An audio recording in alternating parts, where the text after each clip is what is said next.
My name is Lia Ihumawas. In this video, we are going to talk about simple interest, ordinary annuity, and general annuity. Simple interest, that is I equal to PRT, where I is the interest and it is the amount paid or earned for the use of money. P is the principal and it is the amount money borrowed or invested in the originating. R, that is rate, that is usually an annual rate and present charged by the lender. T, it is the time or term, it is the amount of in a year. So this is the formula that we are going to use in solving simple interest.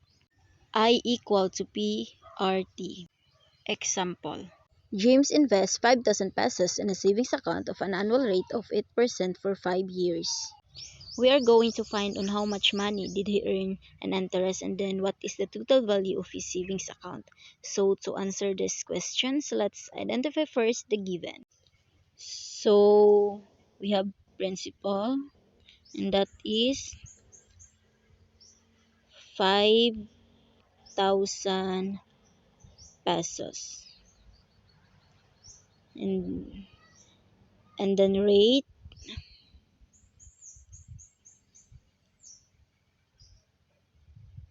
that is 8%.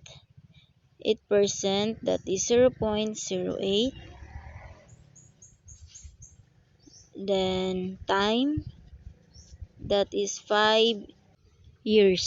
So to find how much money did he earn in interest, we are going to use the formula. Interest equal to PRT.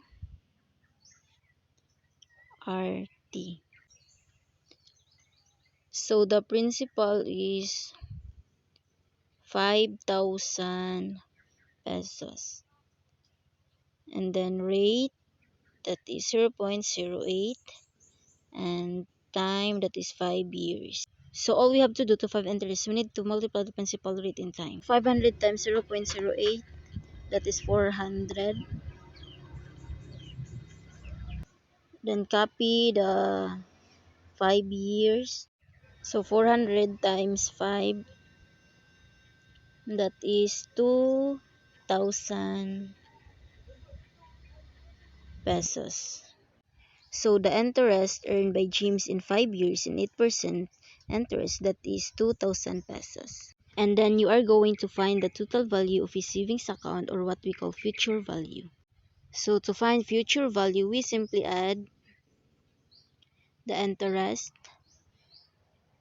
plus the principal. To interest, that is 2,000 plus the principal, that is 5,000.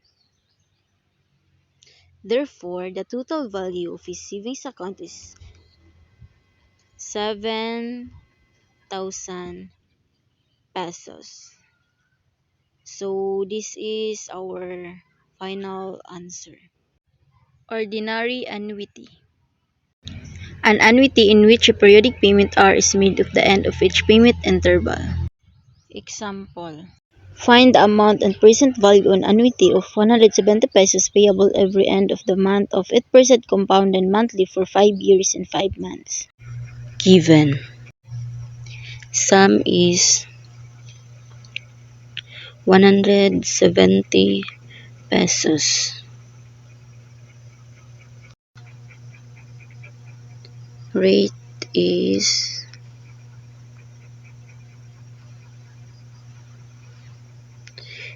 8%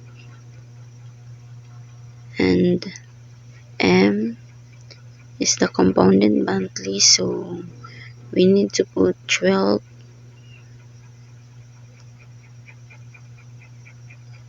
T is 5 and 5, 12.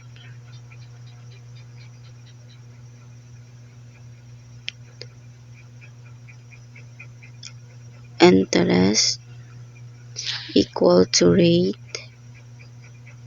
and time. Copy the rate and time, so this is 2/3%, and then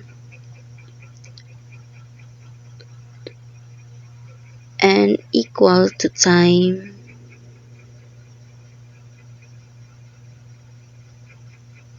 and m. So this is 5 and 5, 12.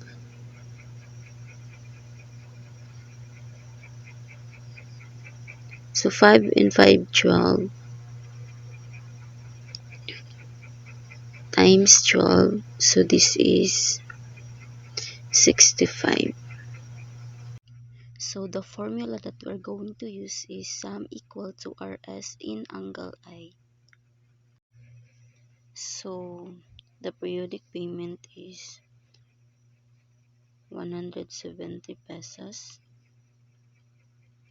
Then copy the number of conversion paid for whole term 65, and then angle 2/3%, and then copy 170 pesos.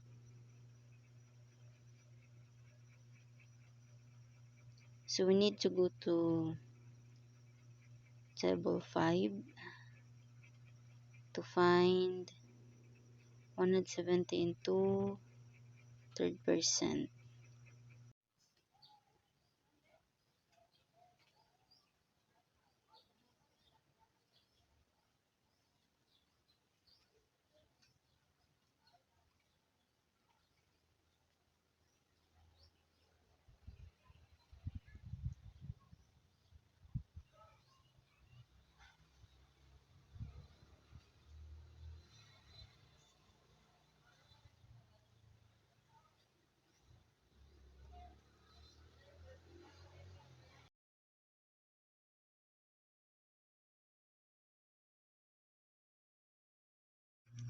So in table 5 we have 314.14989.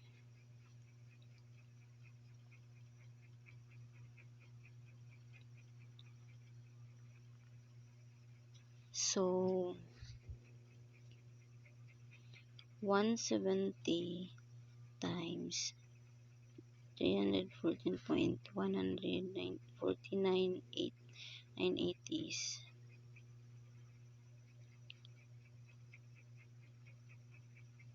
53,400.48. So this is our periodic payment of the sum.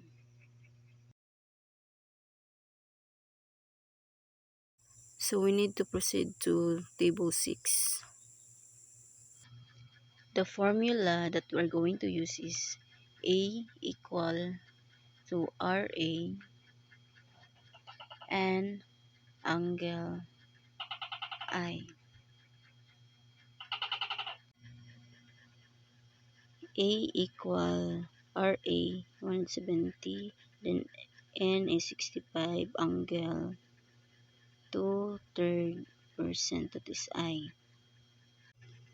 A equal 170. So we need to go to table 6 to find 2/3 and 170.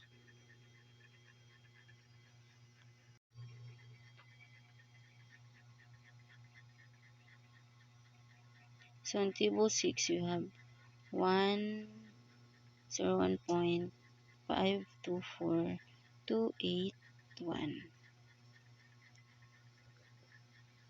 So we need to multiply this.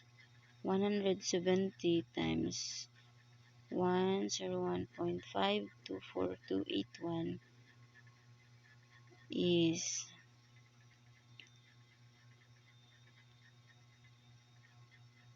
17,259.21.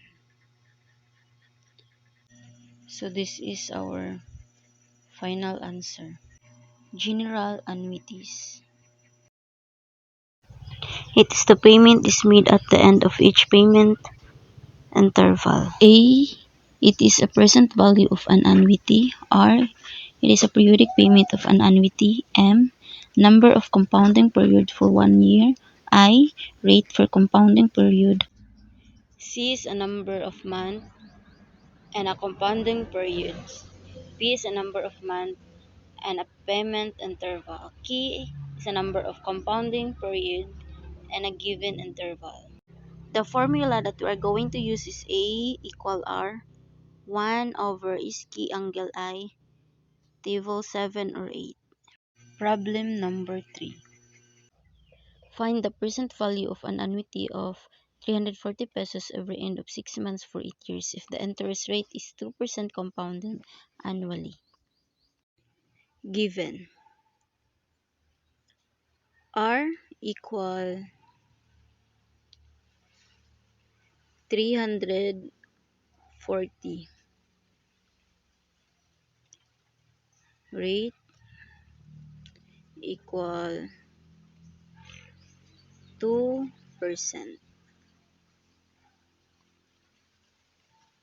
M, that is 1.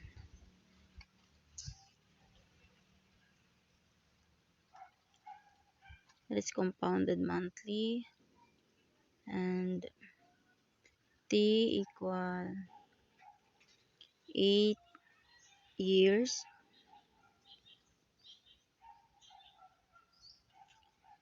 P equal 6 months. C, that is 12 months.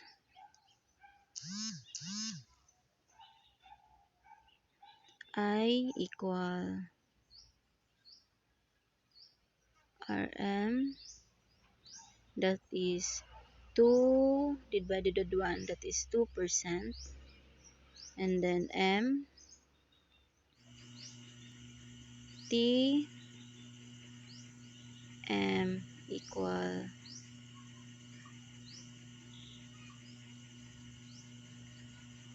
8 times 1, that is 8. And then key equal 6, 12, that 1 half. A equal R bracket 1 over is K angle I, then bracket A and angle I, then bracket A equal 340, that is the R, angle 1 S, then 1 half, that is a K, then angle 2%, that is the I, angle A 8, that is the N, then angle 2%, that is the I. So to find the answer, we need to find this in table 7 or 8 in 6. So we have 2.009950 and 7.325481. So we need to multiply this 3.